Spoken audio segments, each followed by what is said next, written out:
JDH dimanapun kalian berada, Shalom. Assalamualaikum warahmatullahi wabarakatuh. Om Swastiastu, Namo Buddhaya, salam kebajikan. Saya Elsa Diana Tambunan selaku pembawa acara dari kantor KPU Provinsi Nusa Tenggara Timur. Inilah podcast perdana channel YouTube JDH KPU Provinsi Nusa Tenggara Timur. Baik teman-teman, dalam acara kali ini kita akan membahas tema yang sangat menarik, yaitu peran JDIH dalam mendukung penyebaran informasi produk hukum. Oh ya teman-teman, kami informasikan pula bahwa kegiatan kita kali ini sudah melalui protokol kesehatan. Jadi kita sudah swab terlebih dahulu, jadi mohon izin untuk kita membuka masker.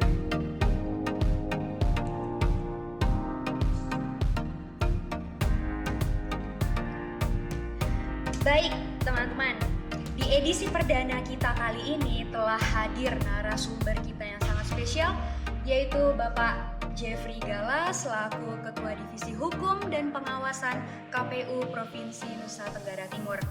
Halo Bapak, apa kabar? Baik, terima kasih. Luar biasa sekali teman-teman, jadi Bapak Jeff bisa meluangkan waktu bersama kita di edisi spesial kali ini.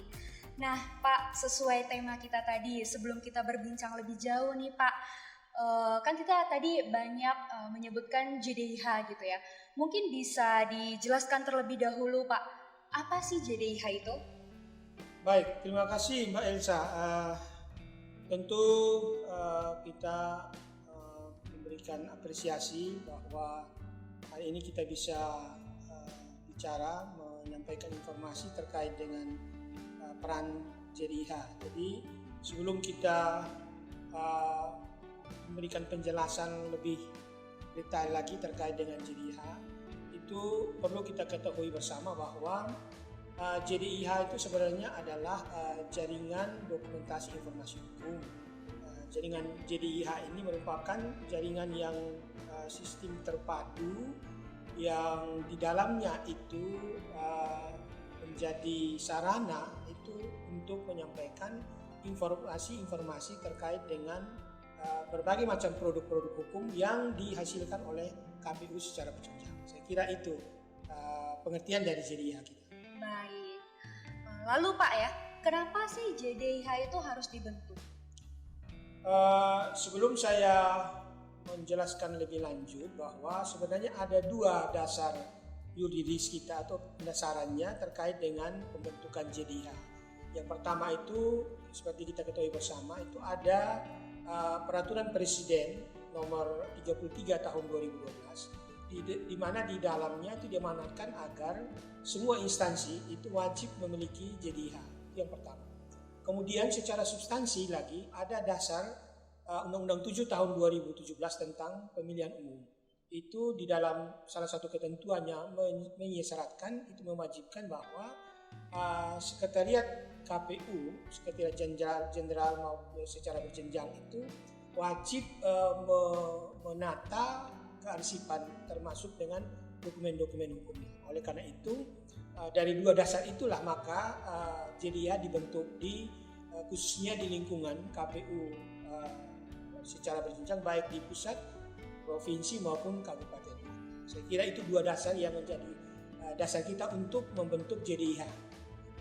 Jadi Pak, kalau bisa dibilang sebetulnya JDIH ini adalah amanat dari undang-undang begitu ya Pak? Iya.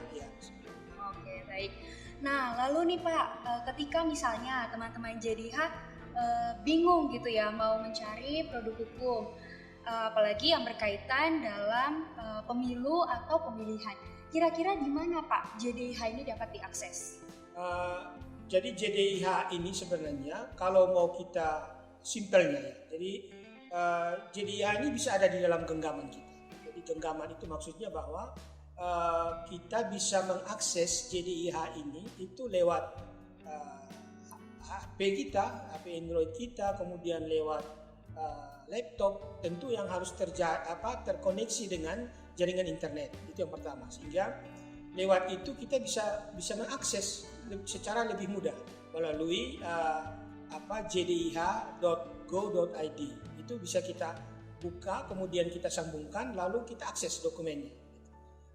setelah kita akses itu bisa kita lihat di situ. Jadi di dalam JDIH itu ada berbagai produk di situ. Jadi ada peraturan KPU, kemudian ada keputusan KPU, baik itu KPU pusat, KPU provinsi, kabupaten kota, kemudian ada yang bersifat informatif, misalnya ada produk-produk hukum lainnya misalnya.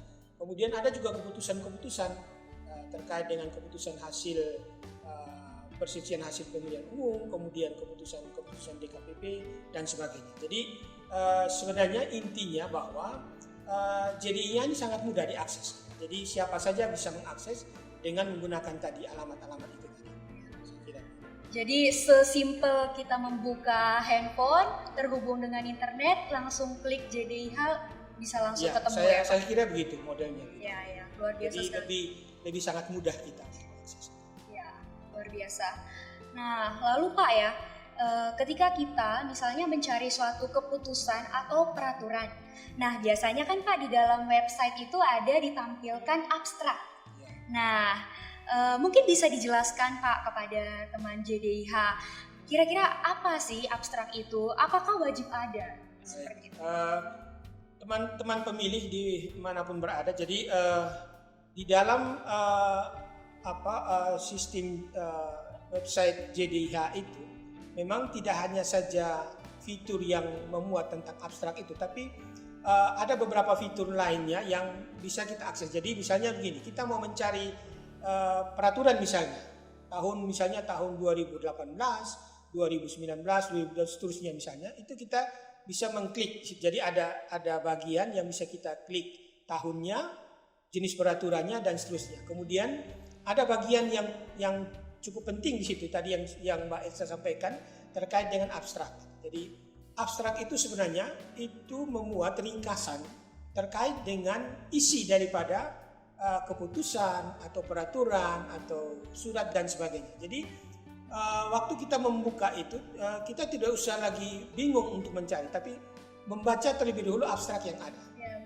Dengan membaca abstrak itu kita sudah mengetahui, oh ternyata jenis produk ini yang kita butuhkan. Jadi memang kita diwajibkan itu dalam mengunggah data dokumen produk-produk hukum itu di dalam JDIH, abstrak itu menjadi wajib supaya masyarakat atau publik atau orang yang ingin mencari tahu terkait dengan informasi produk hukum itu, dia langsung bisa memahami, bisa mengetahui tentang itu. Jadi abstrak itu isinya ringkasan tentang aturan dan keputusan-keputusan yang ada. Jadi kalau misalnya saya bingung nih mau membaca sesuatu, tinggal baca dari abstraknya saja untuk memudahkan seperti itu ya Pak. Langkah awal harusnya begitu. Ya. Jadi abstrak itu menjadi langkah awal pembuka kita untuk bagaimana kita mencari tahu isi daripada peraturan. Baik, Pak, berarti kalau begitu setiap lembaga seharusnya mempunyai JDIH dan mencantumkan abstrak seperti itu ya Pak. Kira-kira apa nih Pak keunggulan dari JDIH KPU? Keunggulan daripada JDIH KPU itu tadi bahwa dia khusus ini, jadi dia lebih spesifik. Ya. Jadi spesifiknya adalah bahwa di dalam JDIH itu dia ada bagian-bagian memuat secara khusus terkait dengan produk-produk hukum yang ada. Itu yang pertama. Yang kedua bahwa sebagaimana kita ketahui bersama, JDIH ini kan perintah undang-undang itu wajib kita untuk menata kearsipan terkait dengan dokumen-dokumen. Keunggulannya yang pertama begini, kalau di lingkungan KPU itu bahwa sejak 2019, 2020, 2021 itu KPU Republik Indonesia itu sudah berhasil itu mendapat prestasi yang luar biasa terkait dengan pengelolaan JDIH. Kemudian terakhir kemarin kita di 2021 juga itu mendapat penghargaan terkait dengan pengelolaan JDIH kita. Jadi salah satu keunggulannya adalah itu yang bisa kita sampaikan. Wah, berarti teman-teman JDIH dimanapun kalian berada pastikan untuk sudah memfollow medsos JDIH KPU NTT ya untuk bisa mendapat perkembangan informasi di waktu ke depan. Oke Pak, lanjut. JDIH KPU NTT kira-kira dibentuk sejak tahun berapa Pak? JDIH sebelum masuk ke pembentukan di NTT itu, sebenarnya JDIH ini sudah mulai dirintis gitu ya. Jadi sejak Perpres itu ada 2012, kemudian sudah dirintis oleh KPU itu sejak tahun 2013. Jadi mulai awal pembentukannya di KPU Republik Indonesia sejak tahun 2013, kemudian terus dilakukan pembenahan terhadap bentuk JDIH, tampilan dan sebagainya, isinya. Kemudian di 2018 dan seterusnya, terakhir itu dibentuk pilot project. Di 2018, 19 itu dibentuk pilot project, di mana salah satu daerah yang menjadi sasaran pilot project pembentukan JDIH itu adalah KPU Provinsi NTT.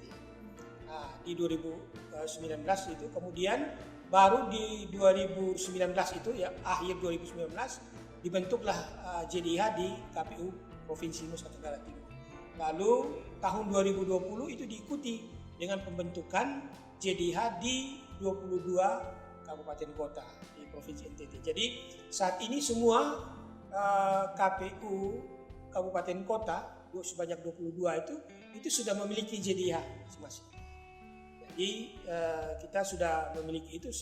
Saat ini kita terus memperbaharui, kemudian menyempurnakan fitur-fitur atau produk-produk yang ada di dalam. Jadi setiap tahun itu ini kan terupdate datanya. Jadi data-data produk hukum itu, baik namanya keputusan dan sebagainya, itu terupdate di situ. Jadi bisa masuk.